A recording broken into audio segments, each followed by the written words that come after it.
I need a booster seat sitting next to Demecos. I know, man. I never feel small. Nigga, I'll be having to check my posture and shit. First off, Demecos need a slouch. Slouch. First off, all right, what's going on, y'all? Y'all already know what time it is. Coach Demecos here, Demecos and Mark, Black Men and Cigars, special guest, in the building, Mr. Evans, a.k.a. Big Easy, you know what I'm saying?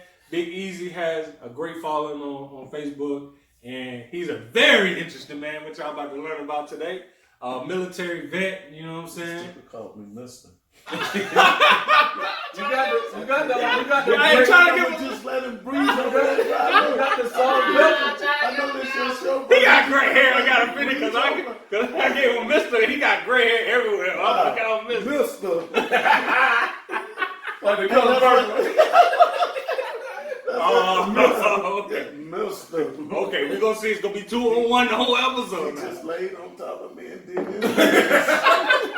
Oh, yeah. Hit a kick in his screen about that name. Oh, okay. Y'all close for that. All right, so anyway, we about to get it cracking. So I ain't got to give you you want to do a little rundown of your military background and stuff? Well, basically, I'm a retared U.S. Army. This ain't no resume. Just go ahead and kick it to the He sound like he about to really. He about to do a whole LinkedIn introduction. Look, baby, from 77 to 79, it was a good time, baby. Make it Vietnam. I was one of them niggas. You hear somebody call, Melvin, hurry up. All right, baby, I was just getting started. I ain't surprised he stand up and pull his belt up. Pull his belt up some more. I got jokes, but that's it, man. I'm married 34 years, 3 kids, 10 grandkids. That's it, man. Right. Now tell us your little short ass story. Grew up in the trap. No, all right, in the Roswell. All right. So we about to get on our first subject. So we all heard the news on social media. It all hit. Let's get into her ass right now. Miss Felecity Huffman. Now everybody say they got a ride or die mom, and I get it. Moms love their fucking babies. They're gonna do anything to do for their babies. But it's gotten to the point where here you have a white woman who's famous, all right, and rich, and trying to get her kid into college by paying her way into college, and they found out it was called the whole Varsity Blues. That's what the whole scandal is called. And she got caught, and the prosecutor said, we need to punish her in a way so that we send a message to deter crimes like this from continuing on from affluent families. And they felt that if they were being amicable by coming in the middle and punishing her with a whole. I read this one article that said 14 days of prison time. 14 days, and I ain't never known nobody spend 14 days in prison. Jail, yeah. Prison? 14 days of prison time and a $30,000 fine along with 250 hours of probation. All right? Meanwhile, you got Mrs.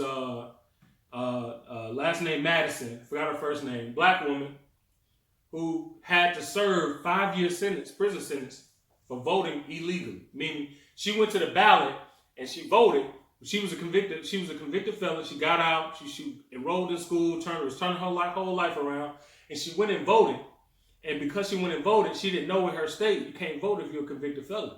And so they basically got her with some type of voting fraud penalty and sent to the prison for 5 years. And the prosecutor was all against her, saying she's trying to she hasn't learned her lesson. She blah blah blah. So. And you have even more instances where I'm gonna let y'all chime in too. But one more, there was a black mom in the Middle East or Midwest of America, and the black mom was trying to get her sons into a better high school, and so she lied.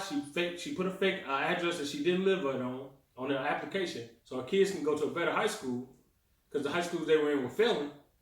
Well, come to find out, that mom had to do 6 years probation. She did 10 days jail time, prison time. And she had to do 3 years of probation, 6 years of probation.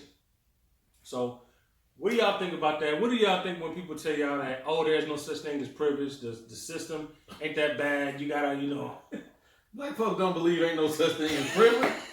That's a conversation white people don't have amongst themselves. Like, I think that it depends on how political y'all want to get, because I'm a political guy. So you got people in the offices, you got the offices were for sale. So the Department of Education was for sale and all that. And even when you look at it from the top down, at no point can black people say, like, the system was made for us. No, hell no. So not only that, but the educational system also ain't made for us. So much that they pull resources out of communities and put them into the communities they want to. Right. A part of that is our fault. Hold on, what you mean our fault? Part of that is our fault. If you no. I'm not saying systematically. In terms of what we can do, we haven't done enough on our end. Say it. On our end to not do what? So if you ever go to a black event, all right, and see how many, like, go to a social black event. I don't care if it's a party. I don't care what it is. Are black parents there? You might see black parents it's Sunday. You might see black parents at a brunch. Yeah. You might see black parents. You're gonna definitely see them at 2 Chainz restaurant. You damn right. But when you go to these school board meetings, are black parents there?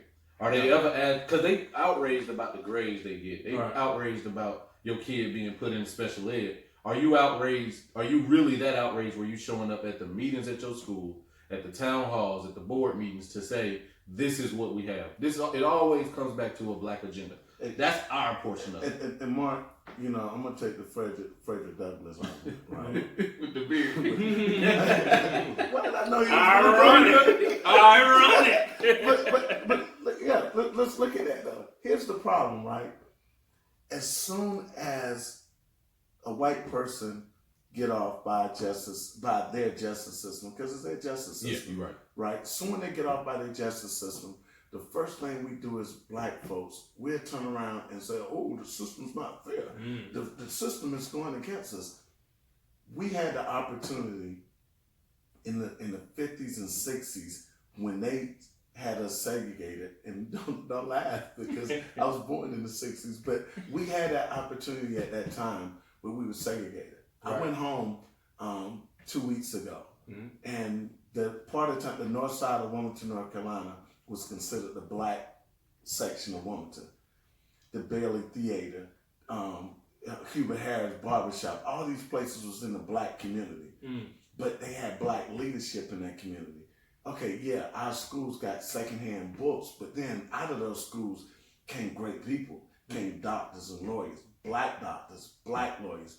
All these people came out of it, but then all of a sudden, we wanted to be inclusive, and we wanted to be a part of white society. Oh, so you was there when they started merging the schools together? Yes. Okay. My brother was actually in the second class that graduated from, and it may sound funny, but he was in the second integrated class that graduated from high school. Wow. He actually, in my family, was one of the first black families to move into an integrated project. We was in there with the black kids. And so they had a white projects too? They had white projects and black poor people. They don't care where they put you at. At first it's like, poor white people said we're better than poor black people, so don't put us near them. But then all of a sudden, when integration came into effect, now we're gonna put y'all all in the same category. And then that's when I realized at an early age, it's only one color, and that's green. So, but back to the topic. Yeah.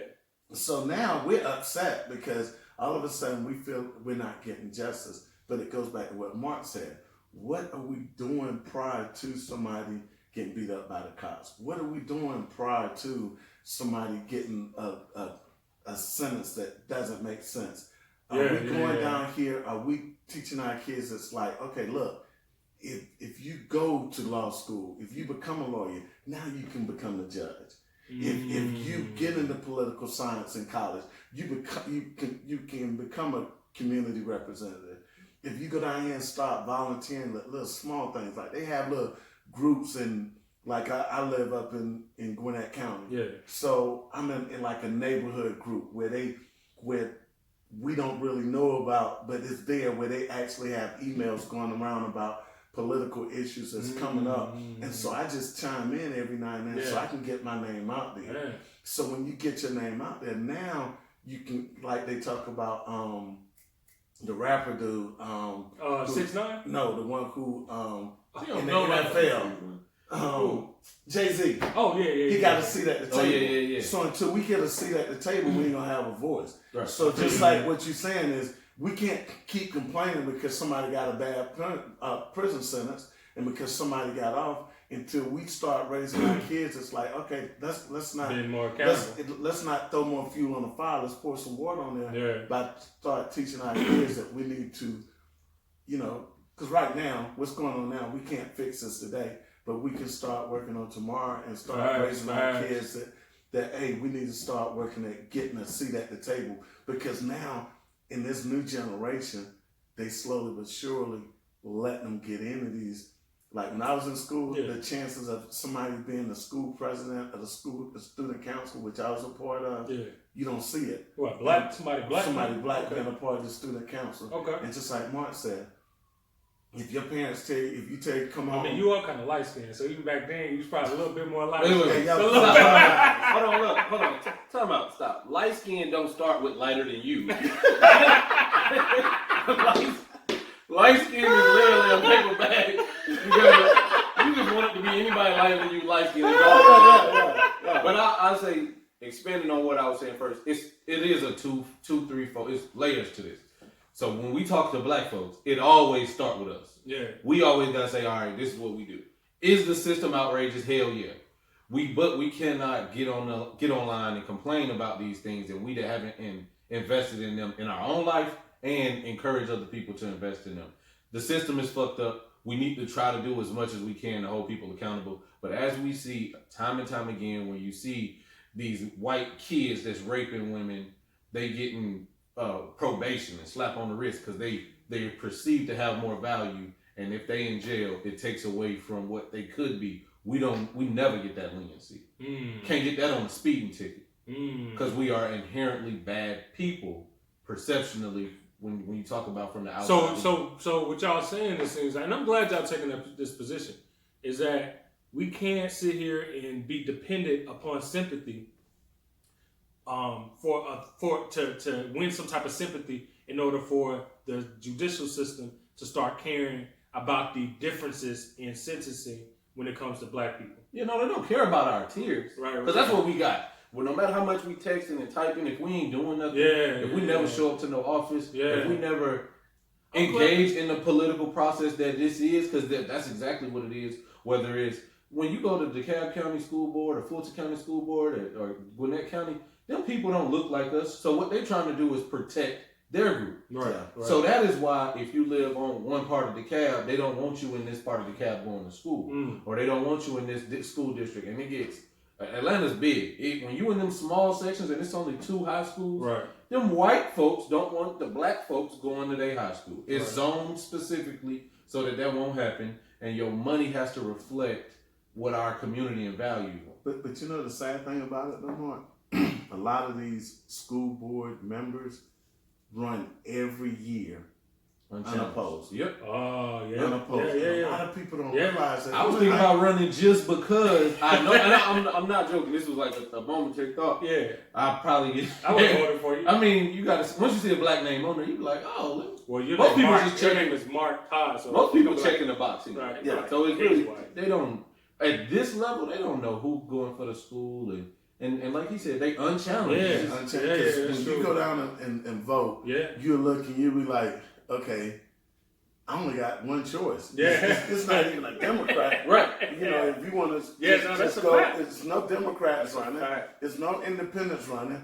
And then for something as simple as a school board, it don't take that much money because you only you only got to worry about this. Like Gwinnett County got 1 million people, right? So if you're running for a school board, you can ride around Walmart and put up signs if you're running for a school board. And you can go to different school PTA meetings and just talk at these PTA meetings. Just look and say, well, okay, we got a PTA meeting at Mill Creek on Friday. I'm showing up there. You know, Mill Creek is doing this, and this, and I know it's going to be a lot of parents there. I'm going to be there. You know, and I'm gonna show that I'm involved already. So now, this joker who been on the school board for 500 straight years, never been opposed. Now all of a sudden, Big Easy showing up at school board meetings, asking, you know, fact-finding questions. You know, like, hey, you know, we got 10 apartment buildings moving in our school district, and we plan on building another elementary schools because our school's going to be overran. Because I know now, because I follow my neighborhood, I know that's one of their concerns. So now if I bring that out, all of a sudden people going to be like, who is this black guy that's always showing up at PTA meetings? And then all of a sudden, you know, you start seeing my picture on these little $5 signs outside of Walmart when it come time to vote. And then all of a sudden you're saying like, maybe we need to get a little bit of color on that. Now all of a sudden I'm in there, and now I start being, you know, change the way that we feel like black people think. Now all of a sudden I start being inclusive. Like, hey, look, Mark, hey, Gwinnett County got a guy. He ain't done nothing. This is his record. This is the way he vote. You know, this is what the population is leaning towards. So, hey, look, I got a little bit of loot. I'm gonna back you, man, and I'm gonna throw your name as this is somebody I can support. Then all of a sudden, now when a little white kid go out here and rape a girl, now all of a sudden, and I'm looking at your school board, but as you know, like judges, because judges get voted in the seats. You know what I'm saying? So we put people go unopposed. Every year. No, that's a fact. Judges, a lot of judges go unopposed. Because, I mean, I vote every year. Locally, and, I mean, when the national elections come around, of course, but every year I vote locally. You know what I'm saying? So, I see those ballots. They be unopposed. You know, and you be like, Judge so-and-so. You just check them out. Right. And then we as black people, we voting for somebody who just gave a black dude 40 years for jaywalking. You know, just having a couple bags of weed on it. When all of a sudden you got 5,000 lawyers in downtown Atlanta that's chasing the ambulance that graduated from Morehouse who have the knowledge to run for judge, and you say, hey, dude, let's back this joker to run for a judge, and then all of a sudden. So let me ask you this: so is it more so? And I understand both are necessary. So is it more so that the individual themselves need to find it within themselves to run for office, or is it more so we don't support those individuals who do run for office? Because I will say, when it came to I hate when interviews do that. They ask a question, they always put their input, and they be influenced and answer like a motherfucker. No, but like the cost of rent for DeKalb County of education, director of education, you know, over all the education for DeKalb County.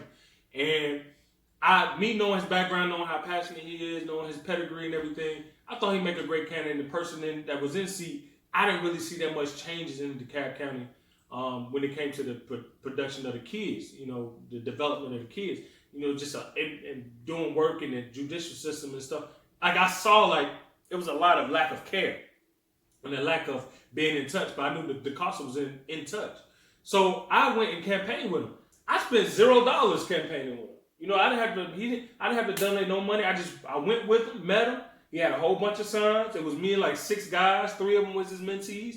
We went on, knocked on a few blocks of doors, you know, talking about, you know, passing out the flyers, saying, hey, vote, you know, asking them, what do they care about the community? What are their issues? You'd be surprised how much a lot of blacks, who especially homeowners, know about what's going on in their children's school system, like the issues that they're seeing in the system. Like, you'd be really surprised how well informed a lot of black folks are, especially who own in the community, know about what's going on. But you got to also take in consideration when we talk about black ownership versus ownership, and then we talking about the amount of people in Atlanta, especially, that's renting.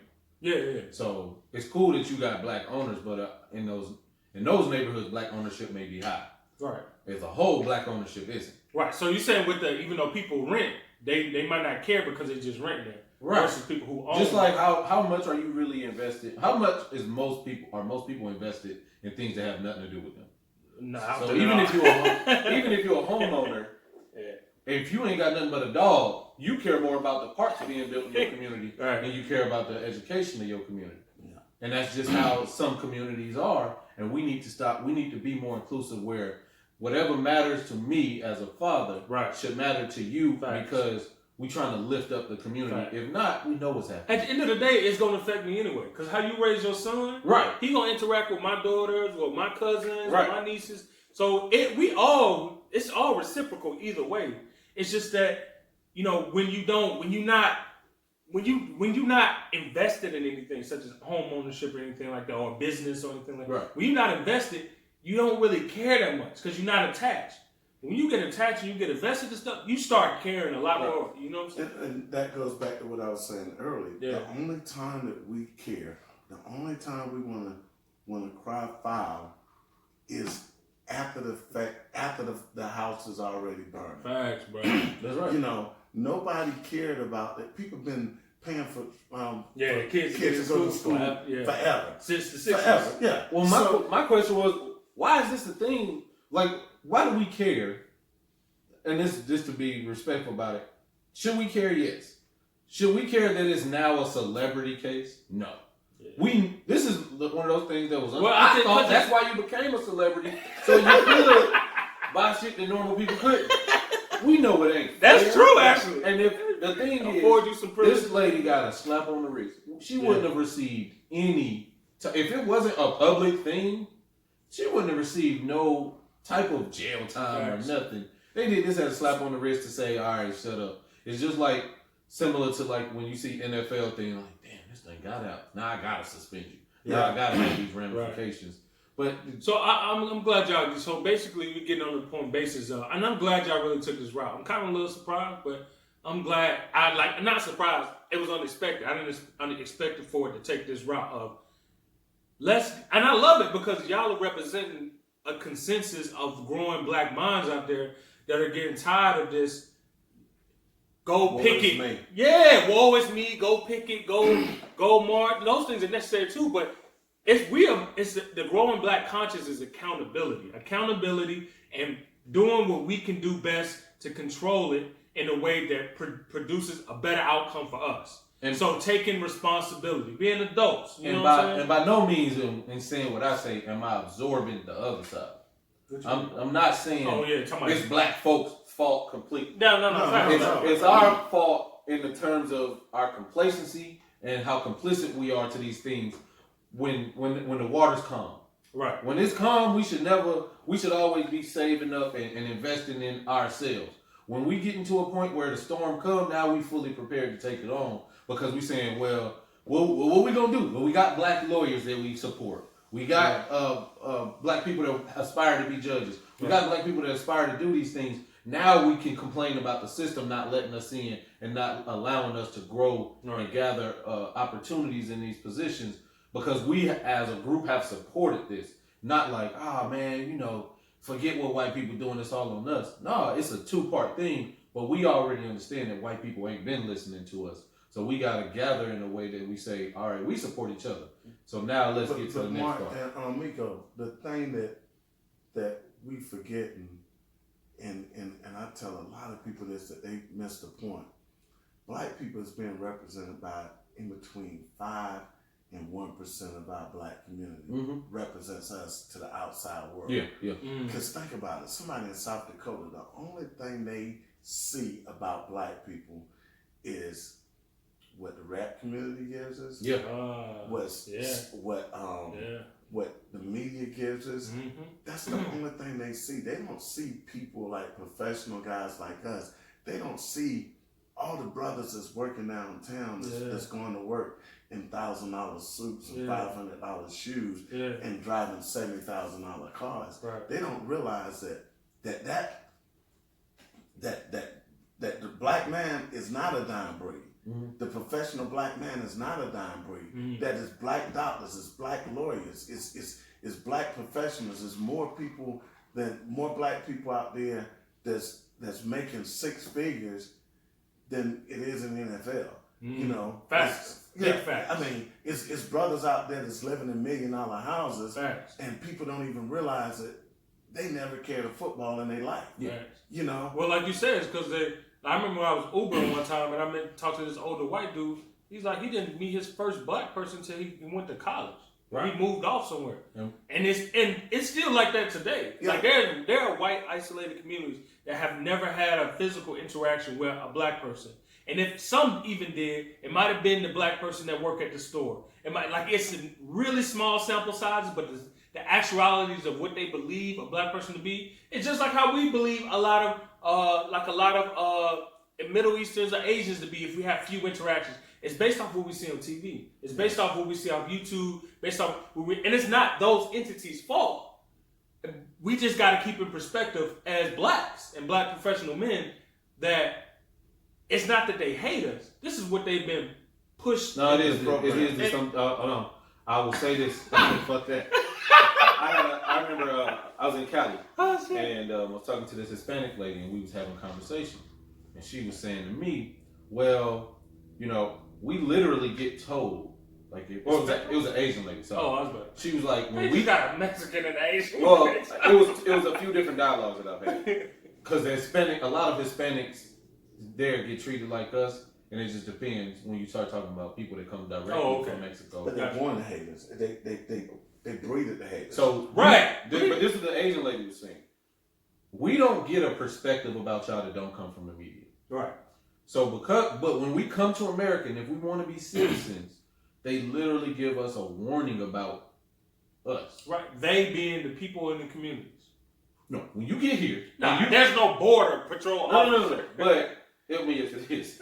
But oh my God! If you come systematically, but she was saying when I was like, I get messages and they say if you want to stay out of trouble, stay away from this demographic. If you want to stay here and not, But that's programming, right? But and somebody else told me you got to understand that similar to what he was saying, they only see black people on the news and in sports and entertainment. There is no so it's either envy or fear. So there is no middle ground for what we have for normacy for black people. Right. It's either, and I have to err on the side of caution. If you want to look like you balling, I got to err on the side of caution because you're gonna harm me. Because that's the only other message I've gotten.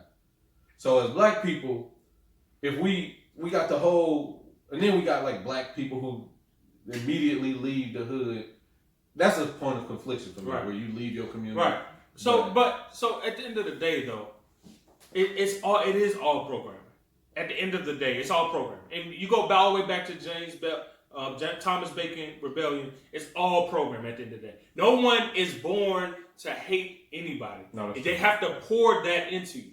They have to pour those ideas and beliefs into you. And then all it takes is a few experiences to affirm those beliefs. That's all it takes. It takes one. But the thing it really don't take any. It's the news. The thing about it,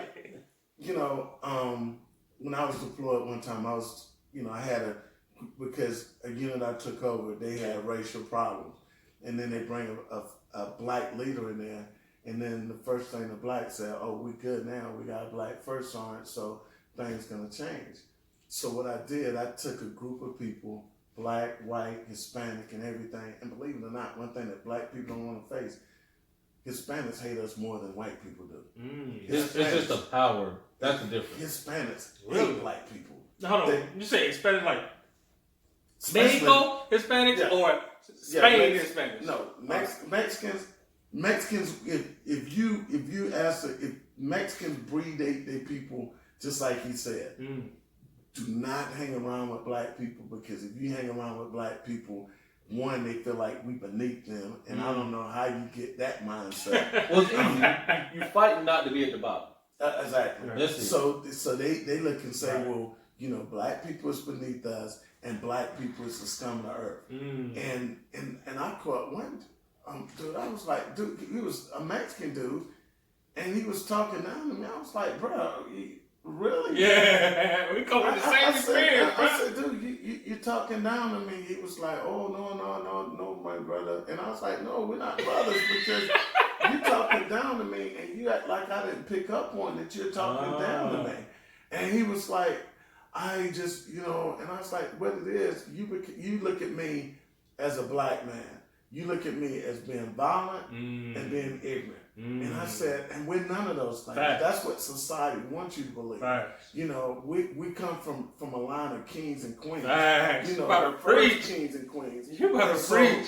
Scientists, mathematicians. Yeah, so once you get in your mindset, that king mentality, then nobody can tell you. If you know who you are, nobody can tell you who you are. So, but, I digress. Yeah, got off my point.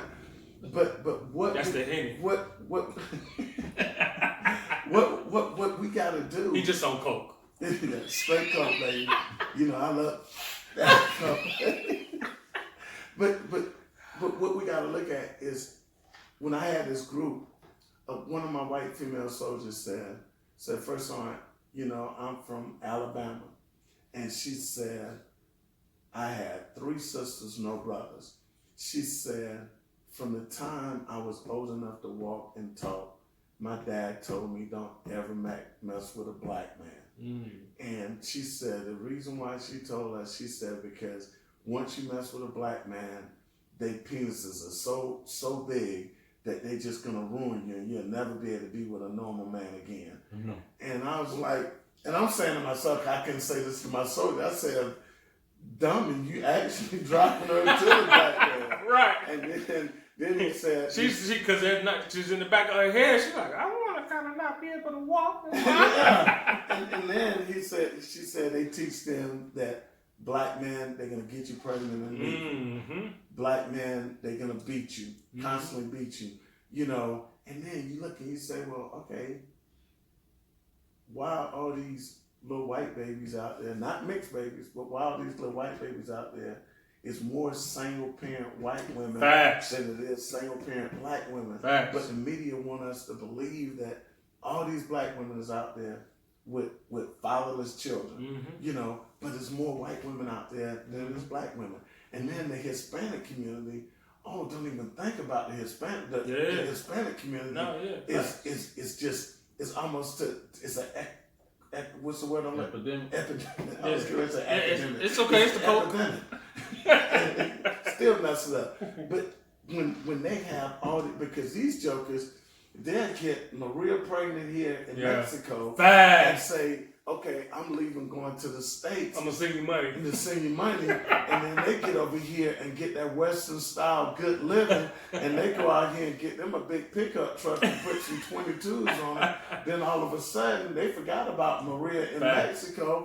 And now they got Maria over here. And now, Maria, I don't have a family. And now I want to have 4 kids with you. Right. And now Maria down here in Mexico living off of $5 a week. Facts. Now she got to figure out what I'm going to do. So now all of a sudden Maria said, your daddy is in the United States, so I'm going to put you with somebody and have you cross the border. So that's one reason why it comes from. Facts. So all these things tie into the fact that racism is real, because racism is, like you said, is programmed at an early age. And what we got to do is slowly, and that's why I'm a firm believer where, every problem we have 95% of the solution, and that's within.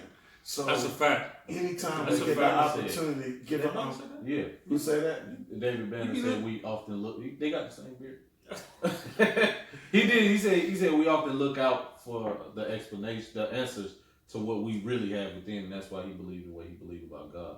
So you feel like, we can solve most of the answers from inside, like you said. 95% inside, we can solve. Here's a key example, right? If somebody perception of you is you being angry and violent, right? What's the best way to diffuse that? By not being angry and violent. And it's not putting on the show. It's like, I'm not angry. I'm not violent. Yesterday at the football game, a kid hit my grandson.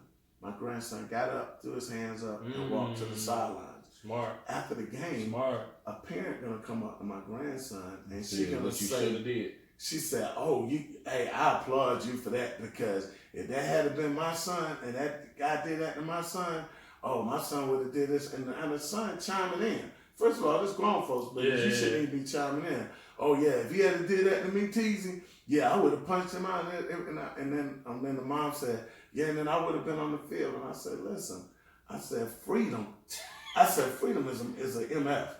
Okay? I said, what your son need to do, he needs to see how it feel to be locked up for 30 days. And then I said, once he get 30 days. And once he locked up for 30 days, then he see like, hey, look, I would never feel the warm touch of a woman again for 30. Hey, that right there. That changed it, right? You know, no women in here. You know, they got TVs, they got PlayStation and everything else in jail. Oh, let's run up on the guard. Dude, I spent 7 months in Iraq in a field artillery unit.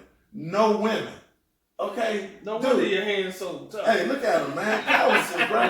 Hey, but I tell you what, 7 months made me say, it ain't nothing. You can walk up to Miko, you can spit in my face right now and I do just like this and walk out of my car and y'all be like, he gonna cry when he get to the car. But the key thing, I'm gonna get to the car and drive away. Right. I got my freedom. Yeah. So in the black community, you might bust that gun off though one time. You might shoot that thing in there one time. just like so you no, knew. Right. They still a crappy for something. Oh yeah. But in the black community, we got to stop teaching our kids that, like, you know, if somebody look at you wrong, my partner been sending me these things about this guy, and he said, we walk around waiting on somebody to look at us wrong. Right. We go to an event, and what we doing, we waiting on the joke of the light. Yeah. What are you looking at? I ain't looking at nothing. There's a lot of black people in jail off principle. Oh yeah. You know, ain't nobody. And I told her, I said, she was like, nah. She said, hey, ain't nobody gonna make my son ain't soft.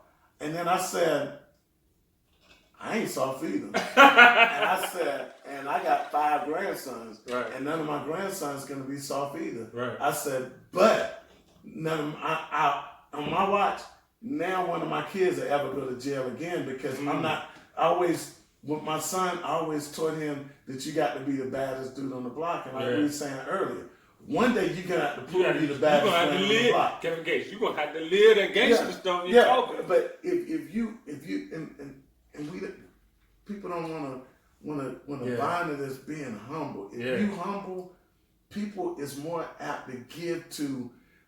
Like, check it out. You look at this white lady. When she went to court, she didn't stick her chest out like R. Kelly did, saying, I'm this, I'm that, the world is round.